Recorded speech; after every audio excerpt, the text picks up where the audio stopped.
Hello दोस्तों, मैं Ravi sir स्वागत करता हूं आपके अपने YouTube परिवार द वर्टेक्स क्लासेस पर। जैसा कि दोस्तों हमने उत्तर प्रदेश पुलिस के री एग्जाम को लेकर के जो जीएस की एक पहल शुरू की थी उसको आज कंटिन्यू करते हैं।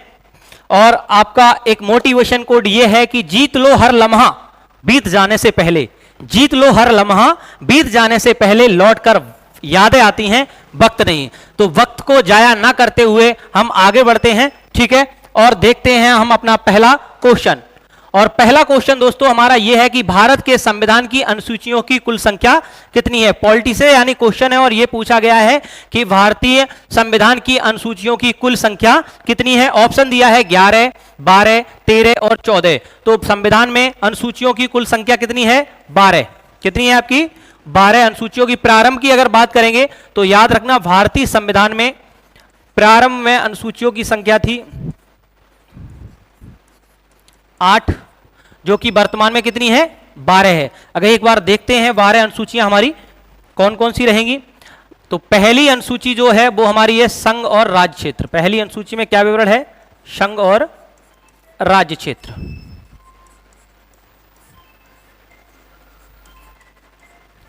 क्लियर है। दूसरी अनुसूची की बात करेंगे तो दूसरी अनुसूची में आएगा आपका वेतन। क्या रहेगा? वेतन। तीसरी अनुसूची की बात करेंगे तो तीसरी में आपकी रहेगी शपथ। चौथी अनुसूची की अगर बात करेंगे तो राज्यसभा सीटों का बंटवारा। क्या रहेगा? राज्यसभा सीटों का बंटवारा।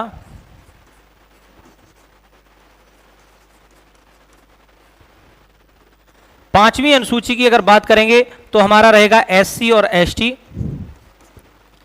छठी अनुसूची की बात करेंगे तो रहेगा इसमें अमित्र मेघ, जिसे बोल देते हैं एक शॉर्ट में कि 4 राज्यों का विवरण। अमित्र मेघ यानी असम हो जाएगा, मिजोरम हो जाएगा, त्रिपुरा हो जाएगा और मेघालय हो जाएगा।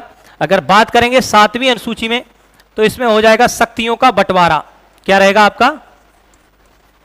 शक्तियों का बंटवारा। 7वीं अनुसूची में क्या रहेगा आपका? शक्तियों का बंटवारा। और शक्तियों का बंटवारा किसके बीच? केंद्र और राज्य के बीच। क्लियर है। 8वीं अनुसूची की अगर बात करेंगे तो आज इसमें रहेगा भाषाओं का उल्लेख।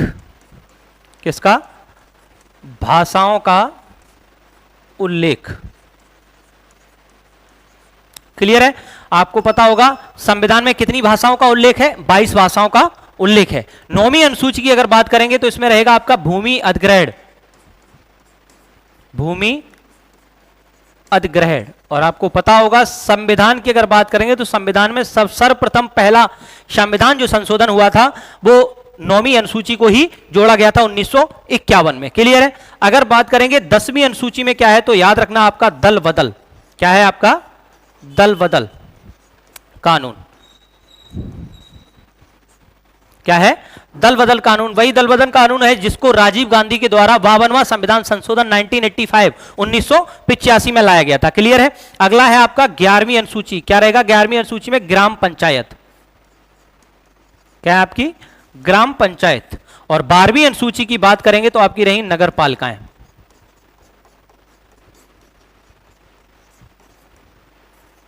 क्लियर है दोस्तों। बात हुई थी, क्वेश्चन ये था कि भारत के संविधान की अनुसूचियों की संख्या कितनी है। तो भारतीय संविधान में अनुसूचियों की संख्या जो है आपकी 12 है। प्रारंभ में 8 थी। 12 अनुसूची आपके सामने लिखी है। संघ और राज्य क्षेत्र पहली अनुसूची में विवरण है। दूसरी में वेतन एवं कह सकते हैं यहां पे वेतन एवं भत्ते। क्या? वेतन एवं भत्ते। तीसरी में शपथ। चौथी में राज्यसभा सीटों का बंटवारा। 5वीं में एससी एसटी का प्रावधान है। 6ठे में अमित्र में 4 राज्यों का विशेष विवरण है जो असम, मिजोरम, त्रिपुरा और मेघालय का दिया गया है। 7वीं में शक्तियों का बंटवारा। मैंने अभी बताया था शक्तियों का बंटवारा किसके बीच होगा? केंद्र एवं राज्य के बीच। केंद्र एवं राज्य के बीच। 8वीं में 22 भाषाओं का उल्लेख, यानी भाषाओं का उल्लेख है। तो संविधान में कितनी भाषाओं का उल्लेख है? 22 भाषाओं का। अगर बात करेंगे 9वीं अनुसूची तो भूमि अधिग्रहण है। 10वीं अनुसूची की बात करेंगे तो दल बदल रहेगा। 11वीं में ग्राम पंचायत और 12वीं में नगर पालिकाएं। क्लियर है। तो पहला क्वेश्चन हमारा क्लियर हुआ। आगे बढ़ते हैं, देखते हैं दूसरा क्वेश्चन। देखिए दूसरा क्वेश्चन है कि भारत ने जीएसटी के दोहरे मॉडल को किस देश से चुना है।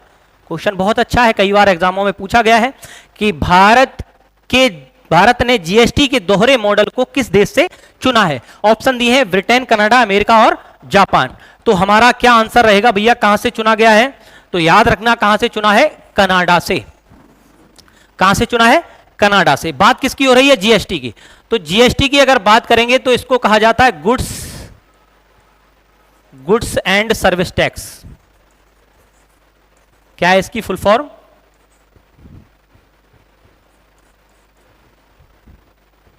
गुड्स एवं सर्विस टैक्स, यानी कहते हैं वस्तु एवं सेवा कर। वस्तु एवं सेवा कर।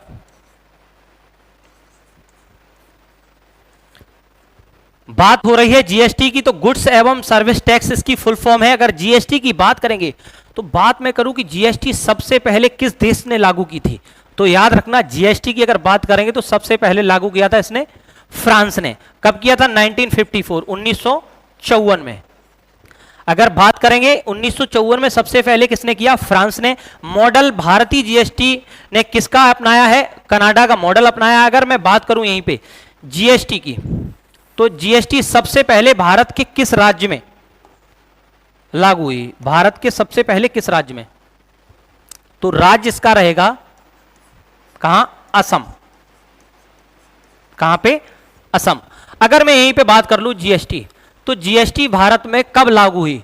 तो याद रखना 1 जुलाई 2017। कब लागू होती है? 1 जुलाई 2017। अगर यहीं पे पूछ जाए किस संविधान संशोधन के तहत, तो भी याद रखना भैया 101वां संविधान संशोधन। इसके लिए कौन सा संविधान संशोधन हुआ? 101वां संविधान संशोधन। क्लियर है? कब होता है? 2017 में। क्लियर है? संविधान संशोधन कौन सा था? 101वां था। लागू कब हुई? 1 जुलाई 2017 को हुई। अगर मैं यहीं पे बात कर लूं जीएसटी की, तो जीएसटी के कितने स्लैब हैं? तो इसके याद रखना 5 स्लैब हैं। कितने भाई? 5 स्लैब है। कितने हैं? 5 स्लैब। वो कौन कौन से हैं एक बार देखते हैं। तो आपके जो 5 स्लैब हैं, पहला आपका कितने? एक 0% है। दूसरा रहेगा आपका कितना? 5%। तीसरा जो आपका रहेगा कितना है? 12%। चौथा स्लैब आपका कितना? 18%। और पांचवा कितना है आपका? 35%। यानी कह सकते हैं जीएसटी के कितने स्लैब है? 5 स्लैब हैं आपके। 0%, 5%, 12%, 18% और 35%। अगर मैं यहीं पे जीएसटी की बात करूंगा, अगर मैं पूछ लूं आपसे जीएसटी परिषद किस में आती है? जीएसटी परिषद किस आर्टिकल के तहत है? तो जीएसटी परिषद का आर्टिकल याद रखना 279A। कौन सा है? जीएसटी परिषद 279A। अगर मैं यहीं पे बात कर लूं जीएसटी में कितनी धाराओं का विवरण दिया गया है, तो याद रखना 174 धाराएं इसमें देखने को मिलेंगी। 174 धाराएं। अनुसूचियां कितनी? 3 अनुसूची इसमें देखने को मिलेंगी। आप कितनी अनुसूची में? 3। क्लियर है? जीएसटी की अगर मैंने बात की तो जीएसटी की फुल फॉर्म है गुड्स एवं सर्विस टैक्स, यानी वस्तु एवं सेवा कर। सबसे पहले जीएसटी कहां लागू हुई? फ्रांस में। हमने जो मॉडल अपनाया है वो किसका अपनाया है? कनाडा का मॉडल अपनाया है। किस संविधान संशोधन के तहत ये आई थी? तो 101वां संविधान संशोधन 2017। लागू कब होती है? 1 जुलाई 2017 को लागू होती है। सर्वप्रथम लागू करने वाला जो राज्य रहता है वो कौन सा है? आपका असम होगा। क्लियर है? क्वेश्चन आपका। आगे बढ़ते हैं।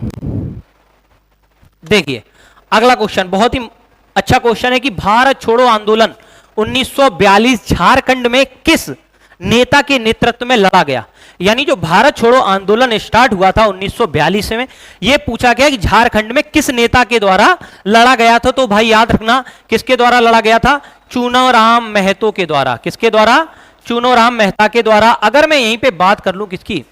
भारत छोड़ो आंदोलन की, तो भाई आपको बहुत अच्छे से पता होगा कि जो भारत छोड़ो आंदोलन था ये गांधी जी ने शुरू किया था, लेकिन किसके विरोध में? तो आपको पता होगा, एक डेट दी गई है आपको 1942। 1942 में एक मिशन आता है जिसको कहते हैं क्रिप्स मिशन। कौन सा आता है? Cripps mission. अगर मैं बात करूंगा 1942 में जो क्रिप्स मिशन आया था, क्रिप्स मिशन भारत को डोमिनियन राज्य दर्जा देने के लिए पहल थी। क्या? भारत को डोमिनियन राज्य का दर्जा दिया जाएगा, जिसको नकारते हुए गांधी जी ने एक आंदोलन चलाया था, भारत छोड़ो आंदोलन, 8 अगस्त 1942 को। और आपको इसी आंदोलन के तहत गांधी जी ने एक नारा दिया था भारत छोड़ो आंदोलन के तहत कि करो या मरो। करो या मरो। कौन सा नारा दिया था? डू एंड डाई जिसको बोलते हैं, डू एंड डाई। यानी भारत छोड़ो आंदोलन क्रिप्स मिशन के विरोध में चलाया गया था गांधी जी के द्वारा, और इसी में नारा दिया गया था कि करो या मरो। क्रिप्स मिशन जो था वो भारत को डोमिनियन राज्य दर्जा देने के लिए आया था, आपको पता होगा। तो झारखंड में किस नेता ने नेतृत्व किया था इसका? चूनोराम मेहता के द्वारा। क्लियर है? ठीक है, देखते हैं अगला क्वेश्चन हमारा। अगला क्वेश्चन है भाई आपका कि अंगूर की खेती को आमतौर पर क्या कहा जाता है? अंगूर की खेती को आमतौर पर क्या कहा जाता है? ऑप्शन आपके दिए हैं सेरीकल्चर, एबीकल्चर, पिसीकल्चर और विटीकल्चर। बात हो रही है अंगूर की खेती की, तो अंगूर की खेती को क्या कहा जाता है? विटीकल्चर। क्या कहा जाएगा? विटीकल्चर अंगूर की खेती को कहा जाता है। क्लियर है? अब देखो ऑप्शन इसमें दिए सेरीकल्चर है, एबीकल्चर है, पिसीकल्चर है। तो कुछ आपको अध्ययन के बारे में बताते हैं कि सेरीकल्चर किसका अध्ययन कहलाता है। तो याद रखना भैया, सेरीकल्चर की अगर बात करेंगे तो रेशम कीट पालन। क्या कहलाता है सेरीकल्चर? रेशम कीट पालन, यानी रेशम कीट पालन होता है, उसे क्या कहा जाता है? आपका सेरीकल्चर कहा जाता है। इसमें ऑप्शन दिया है भाई कौन सा? एबीकल्चर। कौन सा दिया है? एबीकल्चर। अगर मैं बात करूं एबीकल्चर, तो याद रखना पक्षी का अध्ययन क्या कहलाता है? एबीकल्चर। क्या कहलाएगा? एबीकल्चर। क्लियर है? अगर मैं यहां पे बात करूं, अगला ऑप्शन दिया पिसीकल्चर, तो पिसीकल्चर याद रखना किसे कहा जाता है? मत्स्य पालन, यानी मछली पालन जो होता है उसे कहा जाता है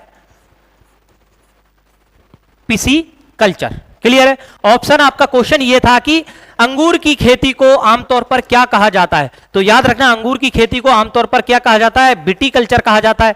सेरीकल्चर किसका होता है? रेशम कीट पालन होता है आपका। एबीकल्चर आपका किसका होता है? आपका पक्षी अध्ययन होता है। अगर मैं पिसीकल्चर की बात करूंगा तो किसका होगा? मत्स्य पालन। अगर यहीं पे मैं कह दूं केचुआ पालन को क्या कहा जाता है? केचुआ पालन। तो केचुआ पालन याद रखना इसे कहा जाता है कौन सा? बर्मी कल्चर। क्या कहा जाएगा? बर्मी कल्चर। केचुआ बेसिकली आप देखते होंगे ये कहा जाता है कि केचुआ किसान का मित्र होता है। क्लियर है? तो आपका क्वेश्चन अंगूर की खेती को क्या कहा जाएगा? अंगूर की खेती को आपकी विटीकल्चर कहा जाएगा। चलो अगला क्वेश्चन देखते हैं। अगला क्वेश्चन ये है कि निम्नलिखित में से कौन सा विकल्प भारत में रबी फसल का उदाहरण नहीं है? तो आपको पता होगा रबी की जो फसलें होती हैं कौन कौन सी? गेहूं, जौ, चना, सरसों, मटर, ये सब किसकी फसलें हैं? रबी की फसलें हैं। तो देखो इसमें गेहूं, सरसों, जौ आपके दिए हुए हैं। कौन सी फसल है जो रबी की फसल नहीं है? तो आपकी कौन सी हो जाएगी? कोहड़ा रबी की फसल नहीं है। क्लियर है? ठीक है, आगे बढ़ते हैं अगले क्वेश्चन पर। अगला क्वेश्चन आपका है कि भारतीय कृषि अनुसंधान संस्थान पूसा का मुख्यालय कहां स्थित है? किसका? भारतीय कृषि अनुसंधान संस्थान पूसा का मुख्यालय। ऑप्शन है दिल्ली, लखनऊ, देहरादून और करनाल। तो इसका ऑप्शन क्या रहेगा भाई? कहां पे है पूसा का मुख्यालय? तो पूसा मुख्यालय है आपका नई दिल्ली। कहां पे है? दिल्ली में है। अब देखो इसमें ऑप्शन दिए हैं लखनऊ, देहरादून और करनाल। एक बार देखते हैं। देखो लखनऊ में किसका आपका है? तो याद रखना विश्व अनुसंधान कहां है आपका? विश्व अनुसंधान कहां है? लखनऊ। विश्व अनुसंधान कहां पे है? लखनऊ में। एक ऑप्शन इसमें दिया है देहरादून। अगर मैं बात करूंगा देहरादून में किसका है, तो आप याद रखना यहां पर आपका वानिकी अनुसंधान यानी वन अनुसंधान कहां पे है आपका? देहरादून। कहां पे है? वन अनुसंधान देहरादून। देखो अगला ऑप्शन दिया है करनाल। करनाल आपका कहां पड़ता है? हरियाणा में। और करनाल में है आपकी डेयरी अनुसंधान केंद्र। कहां पे है? करनाल में डेयरी अनुसंधान केंद्र।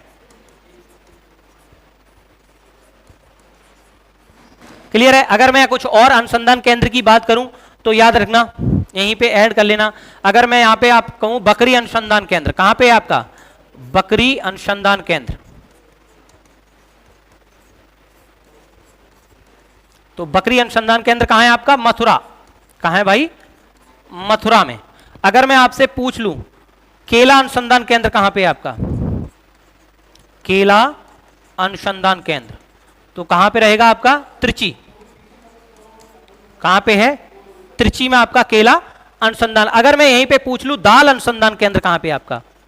दाल अनुसंधान। तो ये भी याद रखना दाल अनुसंधान केंद्र कहां पे आपका? कानपुर। कहां पे है? कानपुर में आपका दाल अनुसंधान केंद्र है। अगर यहीं पे मैं आपसे पूछ लूं तंबाकू अनुसंधान केंद्र कहां है आपका? तंबाकू। तंबाकू कहां पे है? तो याद रखना राजमुंदरी। और ये राजमुंद्री आपका कहां पड़ता है? ये आपका पड़ता है भाई आंध्र प्रदेश। कहां पे पड़ता है?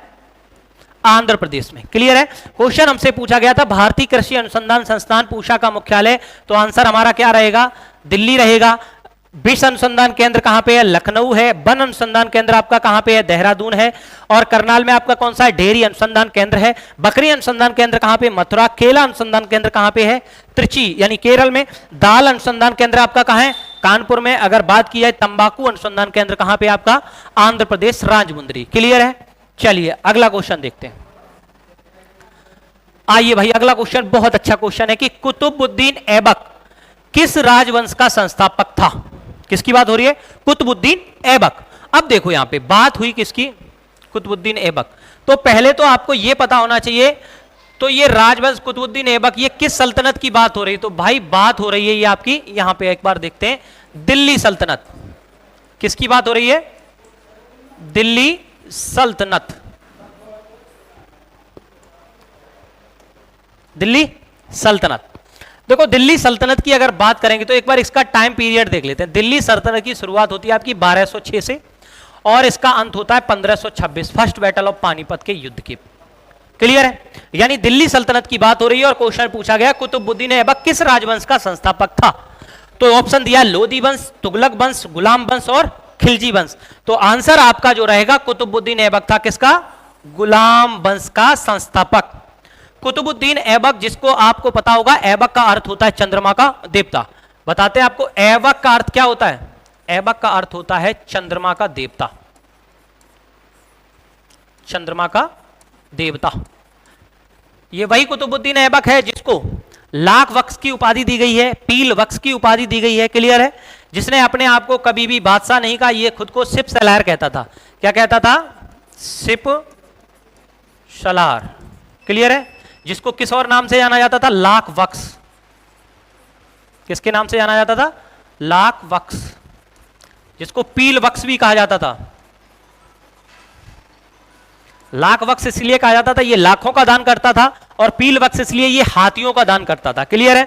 इसको और भी कहा जाता हातिम ताई, हातिम के नाम से, सॉरी हातिम के नाम से भी जाना जाता था। क्लियर है?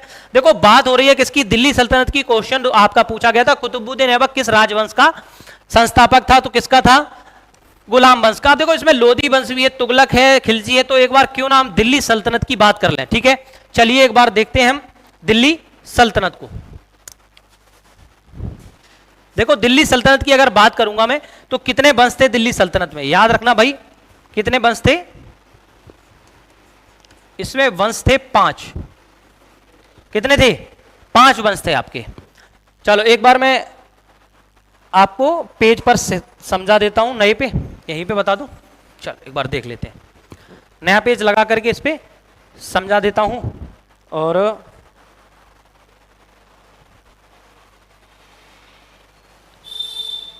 इसमें ऐड, ठीक है। चलो एक बार देखो, बात करते हैं किसकी?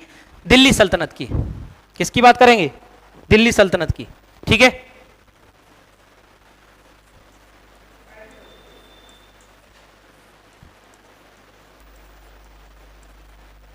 ठीक है। देखो दिल्ली सल्तनत की बात करते हैं, मैंने आपको बताया था इसकी शुरुआत होती है 1206 से और कब तक चलता है? ये 1526 तक। क्लियर है? अब देखते हैं दिल्ली सल्तनत में मैंने बताए थे कितने वंश हैं। कितने वंश हैं आपके? 5 वंश आपको देखने को मिलेंगे। चलो एक बार देखते हैं। पहला आपका मैंने बताया कौन सा है? पहला रहेगा आपका गुलाम वंश। कौन सा रहेगा? गुलाम वंश। क्लियर है? दूसरे अगर वंश की बात करूं तो आपका रहेगा खिलजी वंश। कौन सा रहेगा? खिलजी वंश। अगर मैं यहीं पे बात करूं कौन सा रहेगा? तीसरा तुगलक। चौथा वंश आपका रहेगा सैयद। कौन सा रहेगा? सैयद वंश। और 5वां वंश आपका जो रहता है दिल्ली सल्तनत का, जिसे अंतिम वंश के नाम जाना जाता है, लोधी वंश। कौन सा है आपका? लोधी वंश। क्लियर है? एक बार इनकी टाइम पीरियड की बात कर लेते हैं। तो गुलाम वंश की जो शुरुआत होती है 1206 से लेकर के 1206 से कहां तक चलेगा आपका? 1290। कितना रहेगा? 1206 से 1290 तक।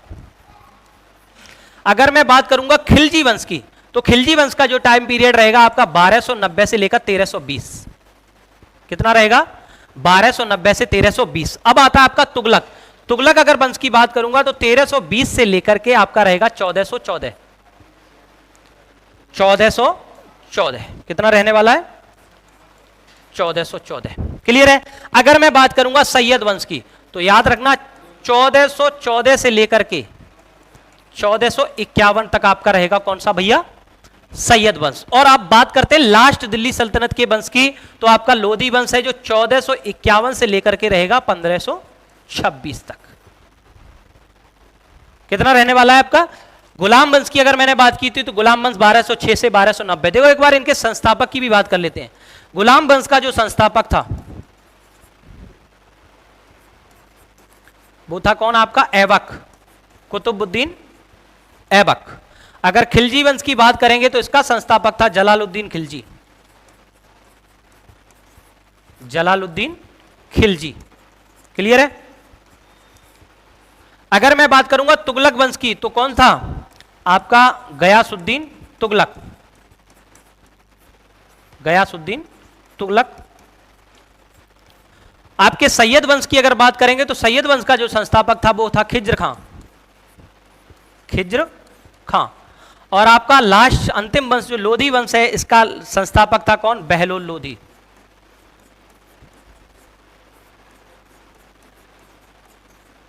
क्लियर है? ये थे इसके संस्थापक। और दिल्ली सल्तनत का जो अंतिम वंश था लोधी वंश, इसका जो 1526 आपको डेट देखने को मिल रही है, 1526 में ही बाबर और इब्राहिम लोधी के बीच एक पानीपत का पहला युद्ध होता है। इसी युद्ध के बाद दिल्ली सल्तनत का जो अंतिम वंश लोधी वंश समाप्त हो जाता है और किसकी शुरुआत होती है? आपके मुगल सल्तनत की। क्लियर है? दिल्ली सल्तनत की मैंने बात की थी 1206 से लेके 1526। कितने वंश रहेंगे? 5। अगर मैं बात करूं सबसे ज्यादा शासन करने वाला वंश, तो याद रखना जो तुगलक वंश है ये, इसने सबसे ज्यादा शासन किया। आपका सबसे ज्यादा शासन किसके द्वारा? तुगलक वंश के द्वारा। और सबसे कम जो किया था वो आपका किसने किया था? खिलजी वंश ने। सबसे कम शासन किसने किया? खिलजी वंश। क्लियर है?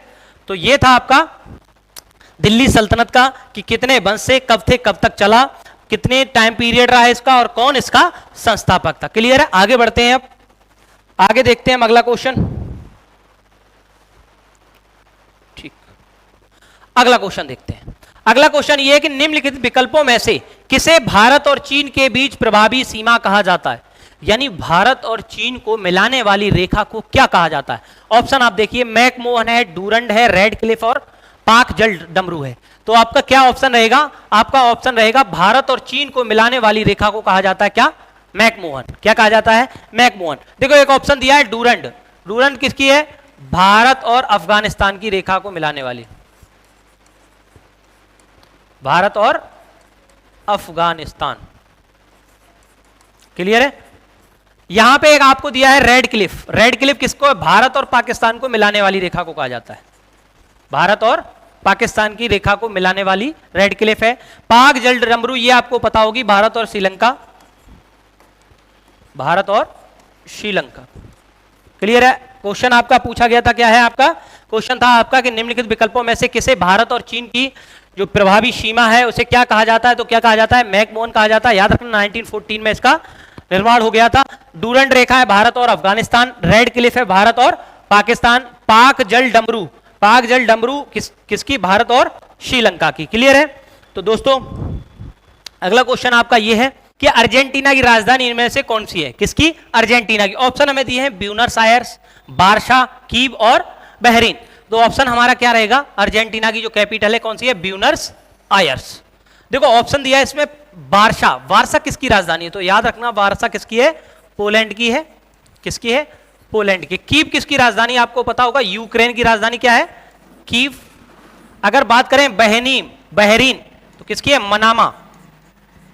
मनामा की कैपिटल क्या है? बहरीन। क्लियर है दोस्तों? आप एक चीज याद रखना कि समय हर समय को बदल देता है, समय को थोड़ा समय चाहिए। एक बात कहना चाहता हूं एक मोटिवेशन लाइन के साथ कि मिला नहीं कुछ पल भर में, एक दौर इसी में बीता है। मिला नहीं कुछ पल भर में एक दौर इसी में बीता है, बादल बहुत समेटे हैं तब दरिया बनना सीखा है। जय हिंद, जय भारत। मिलते हैं अगली क्लास में, आज के लिए इतना ही।